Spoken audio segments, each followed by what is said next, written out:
అందరికీ నమస్తే. అందరూ ఎట్లున్నారు? మంచి ఉన్నారా? ఇవాళ మళ్ళీ మంచి పాటతో మీ ముందుకు వచ్చినోళ్ళ. ఇంత గదేం పాట అనుకుంటున్నారా? చెప్తా వినుర్రి. బరివాతాల బూతులు జూడు చెట్టుకు పుట్టిన తల్లి రాంగవచ్చడి పోవంగ జుత్తావేళ సచ్చి పోంగ నవ్వులేల. గిట్లా వాడిన జర ఏమనుకోకుర్రి. ఇన్నర్ గదుల్లో పాట చాలా బాగున్నదోళ్ళ. గట్లనే చాలా ఎమోషనల్గా కూడా ఉన్నది. ఒక్కొక్క సీను మామూలుగా లేదు, చాలా ఇంట్రెస్టింగ్ ఉన్నదోళ్ళ. ఉంచుకున్నోని మోజుల పడి చేసుకున్నోని పక్కన పెట్టుకొని కడుపు నిండా కొడుకుని మోసి ప్రియుని మోజుల చంపితే ఆమె కడుపే గాలుతుంది, ఆమె కుటుంబమే నాశనం అవుతుంది అని చూపెట్టిల్లు ఈ పాటల. ఈ పాట చూసినాక ఇట్లా చేసేటోళ్ళు కొంతమంది అయినా మారుతారు సమాజంలో అనిపిస్తాందోళ్ళ. మీరు కూడా తప్పకుండా చూడుర్రుల్లా. ఇక ఈ పాట రాసింది డైరెక్షన్ చేసింది మన పరశురాం నాగమన్నోళ్ళ. ఇక ఈ పాట పాడింది మన సుమనన్న, సరస్వతి రాము అక్కుల్లా.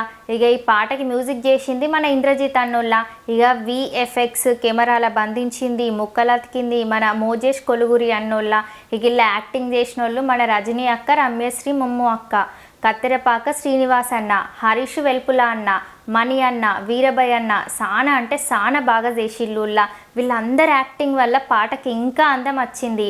ఈ పాట కంటే ముందు పార్ట్ 1 ఉన్నదుల్లా. పార్ట్ 1 చూసినాక పార్ట్ 2 చూడుర్రి. ఈ పాటను Maner music and movies YouTube ఛానల్లో రిలీజ్ చేసి ఇప్పటి వరకు ఒకటే రోజు అవుతుందిల్లా. కానీ ఇప్పటి వరకు ఈ పాటను 1,60,000 మంది పైనే చూసేళ్ళోళ్ళ. మీలగిట్లు ఇంకెవరన్నీ పాట చూసి ఉండకపోతే Maner music and movies YouTube channel ఉన్నది, కింద డిస్క్రిప్షన్లో లింక్ పెడతా, జల్దీ వై చూడుర్రి. మీకు గనుక వీడియో నచ్చినట్లయితే శ్రీజక్క ఛానల్ని సబ్స్క్రైబ్ చేసి గంట సింబల్ నొక్కుల్లి. అట్లనే మీరు చేసిన పాట కూడా రివ్యూ కావాలి అని అంటే కింద డిస్క్రిప్షన్లో ఇచ్చిన వాట్సాప్ నెంబర్కి మెసేజ్ చేయిర్రి. రేపు మళ్ళీ ఒక మంచి పాటతో మీ ముందుకు వస్తా. ఇక ఉంటాం మళ్ళీ.